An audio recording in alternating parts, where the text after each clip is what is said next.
So today we had a technical team meeting. We received a report and I'm excited about the progress that we are making. We are hopeful that within no time we would have managed to unlock all the 2,600 kilometers of pipeline around Emfuleni.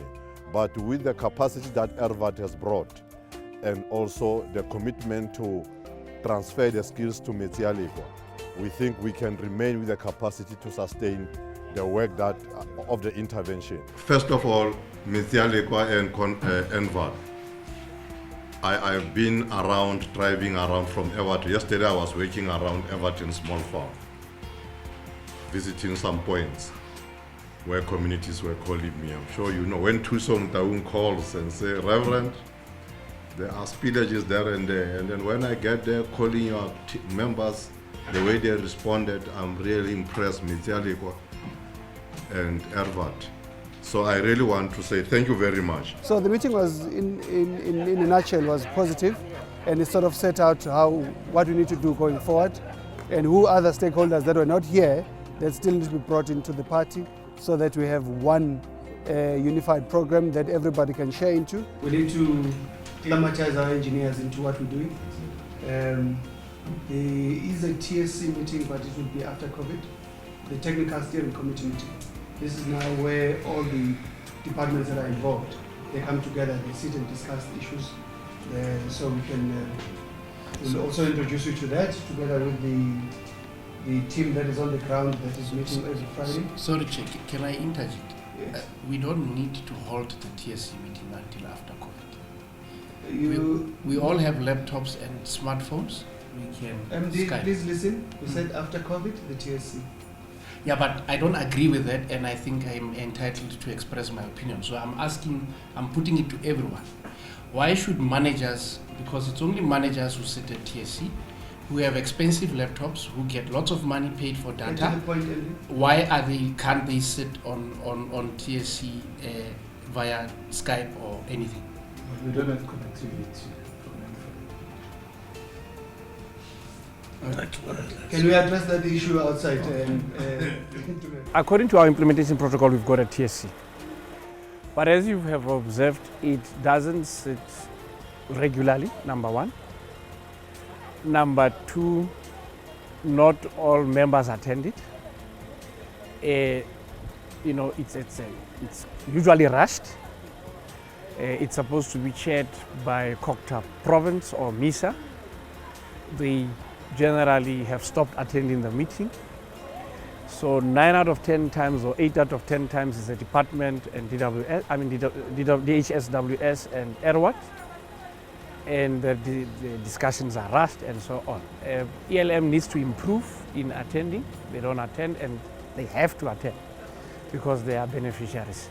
We appreciated that the mayor was here to actually give some guidance in terms of all the stakeholders, what is outstanding and how far we still need to go on this project. I think today what impressed me is that we have volunteers, the retired engineers who have come to join the team.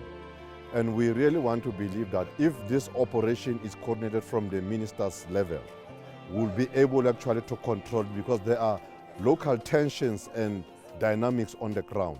But if the coordination is from the top, there will be clear direction and instructions will be clear, unlike to leave it at local municipality level. Those technical people, the retired engineers, how many are they who can come on board, so that then we don't actually see new people every time coming. So when you go back, go and find out if maybe there is a bigger team of engineers who like to support, so that we can actually know that the ERVAT, the VAL intervention has recruited so many people internally. I know the business communities has been saying they do have a capacity to do certain things. The issue, the concern that is raised of money-making scheme through this thing should be addressed before it becomes a reality. So that actually we nip it at the bud. Local business people should actually be identified, those who can come and assist the process to continue after ERVAT actually has finished its job. It was interesting to see the different stakeholders. It was also interesting to see the relationships between the parties, and it was quite evident that there's between some of the parties there's some tension. What I've found very gratifying is that the municipality, through the MM and the mayor and the technical people, they totally buy into the initiative of the minister to establish a technical support group. I think that is the way to go to try and get the different streams of thought together. I've also spoken to some of the technical people from Erwat, and it's evident that they're doing very good work, but it's not coordinated. And I think that's where the technical group can come in. But what's exciting for me is the delivery management aspect, because they'll be coming and standing just above Erwat and be able to manage the delivery management of what Erwat is doing, so that you don't have Erwat becoming the referee and player in the project.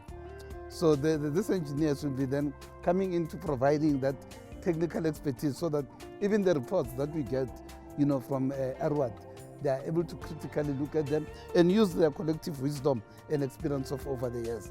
Because the worry that I was having is that Erwat is implementing and coordinating. So how do you become a referee and a player? Somehow you might miss some of the things and excel on things that you do well. So with fresh eyes and a different view into the program, they will be able to coordinate even programs outside of the intervention. For example, the Sedibeng Regional Sanitation Scheme, because it needs someone to understand it, to coordinate everything. This is the issue on the security. We've appointed 3 security companies, and they started in January, and 2 of them, because SNDF was leaving on end of January. Then the 3rd one started in February, a bit late. There was issues with their tax and whatnot, and we ensured that I think 80 or 90% of the people employed there are military veterans, all from the VAR, so that because we know the issue there that they are not employed. As Labour, we have raised so many concerns around issues of employment, labour matters, issues of compliance. The first week after the appointment of the security companies, Pump Station 2, Pump Station 10 was vandalized. And I literally phoned Ronald, he was in charge for your security personnel. Chain block was stolen in Pump Station 2. The guardrail grids were stolen in Pump Station 10. As we speak, and remember, Pump Station 10 is just 2-3 meters away from the Vaal River. If, as we speak, can have a serious challenge, a problem at Pump Station 10, we won't be able to fix Pump Station 10 because it's totally unsafe for one to get inside. And we did pick up some omissions. The reports that we've been getting, reporting certain things, and on the ground today we just discovered certain things were not happening. For example, there's been some theft that had happened which was not reported on, and when we went on site to monitor, we could not pick up those issues that were missing. But the guys on the ground, they do say this particular cable that was underground was stolen, is no longer there. Things that will not be easy for us when we do monitoring to pick up, but at least we got an opportunity to interact with all the stakeholders. These things get to be reported. And I do believe, and my knowledge of the area and the knowledge of the parties involved, is that it's very necessary to coordinate it and to provide the technical support, because there's a lot of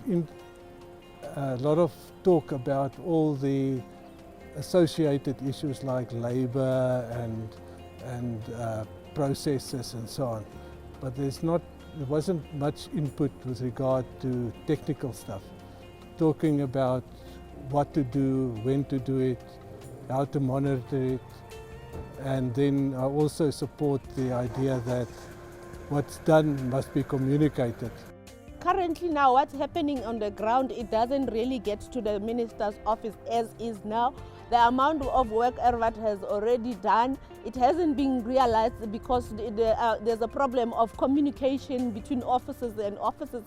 So the coordinator are going to take that role to be able to report exactly what I'm doing on the ground to the minister. So that the biggest problem is, as we do work, as we invoice, as I get the reports on monthly, what is submitted to DWS does not talk to the work at hand, because there's a lot that has happened to justify the amount of money already spent. What makes me sad is when there are successes like Ella, we're not telling anyone about it. DWS is doing a wonderful job. You're doing more than you've done ever before. The impetus you've got now, along with expertise like ERWAT, we're doing more than's ever been done before. We're not showcasing it. So please, I urge MD and Emmanuel, please get that communication budget that I know has it gone out to tender yet? Not, because there's a budget, specific budget for that, and internal is just as important as external. It's all exactly the same. You know, to be honest, nothing is secret anymore, because just like you visit pump station 10, you see it. There's no secrets here in the Vaal. We live with these pump stations. We live at the river. So none of this information is private. So there's all of that information should be, to be honest, should be out there totally, and anyone who doesn't have the technical knowledge or isn't that interested, at least he sees all this gumph of stuff there, but he could never say that you didn't communicate it. But he can see Ella putting a new pump in at pump station 3, you know, on video or on whatever the case is. We're shooting ourselves in the foot. We need positive out here. In the Vaal, we're sinking in depression. We need positive. Please, we need to start talking about what we're doing well.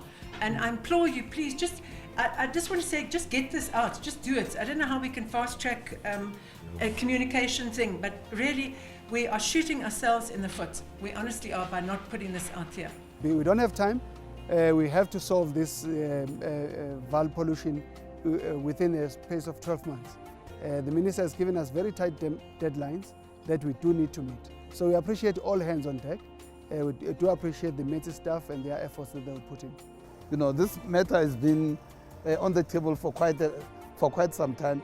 So it's about time that we, you know, within 12 months, should be able to make a difference. Because even the community outside here is looking and saying, you first brought in the army, now it's ERWAT. You know, what's happening?